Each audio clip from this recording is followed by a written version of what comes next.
I was about to ask you if you patterned um, your vocals, your memorable tenor after anyone, but based on what you just said, I can definitely hear Larry Blackman.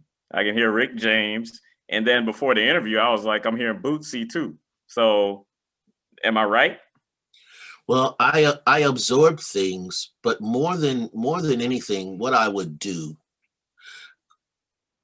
I would like mimic solos, like Hendrix. Like for instance, I used to love to mimic his solo, um, Machine Gun Live Band of Gypsies, or I would mimic John Coltrane solos. Try to, right?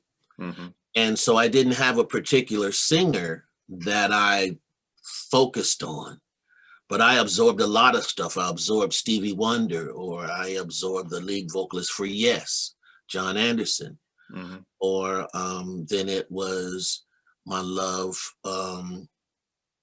for Aretha and the shout she had in her voice.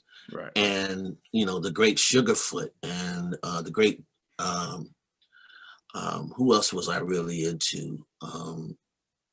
Just absorbing at that point, not some from a singer point of view, but enjoying their voice.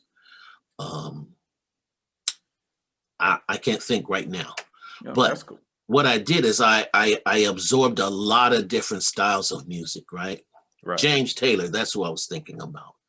I really dug his the sincerity in his voice. Right. Hmm. So that being said, I had no particular style or pattern that I went for in terms of my vocal style, because I was wide open, because I didn't sing vocals as a musician coming up locally. I was the drummer. Hmm. So when people heard Just a Touch of Love and they say, man, who's that new dude singing with Slave? Who was that? Steve Arrington. Like, Steve Arrington, the drummer? Yeah.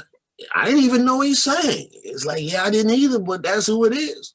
Anyway, bottom line is, I absorbed all these people, but I absorbed them for the love of the music, not as singers. So you might hear something come out of me that shows echoes of this one or that one Right. within my own style that I had developed, which for me, I never thought twice about what I did was right or wrong, because I never said so and so wouldn't do it this way, or so and so would do it that way. I never had that in me, because I never was the guy expected to sing and rock the mic. So that was actually, it ended up being an advantage for me.